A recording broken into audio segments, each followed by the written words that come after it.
हम हैं, देश है तो आप हैं। अब हम बात करेंगे, मैं बहुत देर से सबकी बातें सुन रहा था, जिस तरीके से मंच पे बात हो रही थी, शिक्षा की बात हो रही थी, पत्रकार की बात हो रही थी, शासन प्रशासन की बात हो रही थी। लेकिन आज के इस युग में मैंने देखा है, बुरा मत मानिएगा मेरी बात का, मैं सत्य कहता हूँ, आज के इस युग में अगर आप सत्य लिखेंगे तो आप शासन और प्रशासन की नजर में अपराधी हैं। उसका जीता जागता सबूत मैं खुद हूं। और आज कितने ऐसे लोग भी हैं, यूट्यूबर भी हैं कुछ इसमें ऐसे, कि जो पत्रकारिता को बदनाम कर रहे हैं 100, 200, 500 में लेके। आप किसी के भ्रष्टाचार को उजागर करें, आप किसी के अपराध को उजागर करें, जैसे इससे पहले कई साहब ने कहा कि वो शक्तिशाली होता है, तो हकीकत में वो शक्तिशाली होता है और उसका सहयोग कुछ बिके हुए पत्रकार भी करते हैं, और उसका परिणाम ये निकलता है कि प्रशासन आपको अपराधी बना देगा। अरे नियम तो ये है कि किसी के खिलाफ अगर कोई प्रार्थना पत्र जाता है तो आप निष्पक्ष उसकी जांच करें, अगर वो दोषी पाया जाता है तो उसके ऊपर आप मुकदमा लिखें। लेकिन होता क्या है, खासकर हमारे आजमगढ़ जिले की पुलिस में, कि अगर आपके खिलाफ प्रार्थना पत्र चला गया, आपके ऊपर मुकदमा लिख दिया जाएगा, फिर ये कहा जाएगा कि हमको ऊपर से प्रेशर था इसलिए मुकदमा लिख दिया गया, आप कोर्ट में करे जाके निर्दोष साबित हो जाए।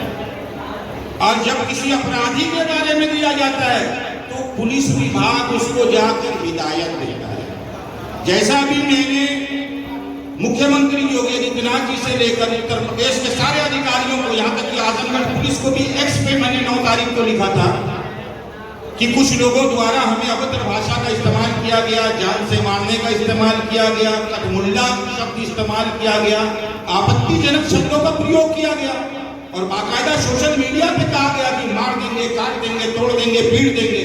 और जब मैंने उसकी शिकायत की एक्स पे, तो हमें यह कहा गया आजमगढ़ पुलिस द्वारा कि जांच कर आवश्यक कार्रवाई की जाएगी। लेकिन देवगांव थाने की पुलिस क्या कहती है, हमने उनको हिदायत दे दी, आईटी एक्ट 66 और 506 के खिलाफ जिसके ऊपर मुकदमा करना चाहिए उसको आप हिदायत देंगे, यानी जो फरियाद लगाए आप उसको अपराधी घोषित कर देंगे। मैंने झोला छाप डॉक्टरों के विरुद्ध अभियान चलाया, माननीय मुख्यमंत्री योगी आदित्यनाथ जी का आदेश था कि झोला छाप डॉक्टरों पे कार्रवाई होगी। झोला छाप डॉक्टरों पे कार्रवाई हुई, additional CMO, deputy CMO, CMO सभी ने बाइट की, उस बाइट को चलाया गया, तो क्या ये अपराध है? और हमारे ही पत्रकार संघ भारत के कुछ लोग ऐसे भी हैं जो वो झोला छाप डॉक्टरों का संरक्षण करते हैं, जिनका ये कहना है कि ये राष्ट्रीय पत्रकार संघ भारत संगठन सिर्फ हिंदुओं का संगठन है, मुसलमानों का संगठन नहीं है। हम सिर्फ हिंदुओं के लिए काम करते हैं, मुसलमानों के लिए काम नहीं करते। बार बार राष्ट्रीय अध्यक्ष जी ने हर मीटिंग में कहा कि आप लोग जाएं, आजमगढ़ डीआईजी से मिले, आजमगढ़ एसपी से मिले, लेकिन प्रदेश अध्यक्ष विनोद सिंह जी ने, मैं इस मंच से कहता हूं मुझे डर नहीं है, क्योंकि हो सकता है कि कल मैं इस संगठन में न रहूं। प्रदेश अध्यक्ष विनोद सिंह जी ने कहा उन झोला छाप डॉक्टरों से, मेरे पास उसकी ऑडियो है, मैंने राष्ट्रीय अध्यक्ष जी को भी भेजा है, अपने सारे साथियों को भेजा है। क्या कहा कि अरे ग्राहक को तो कई मरतबा कहा गया कि डीआईजी से जाके मिलो, एसपी से जाके मिलो, मैंने सबको रोक दिया, उस जबीरा के मसले में कोई नहीं जाएगा।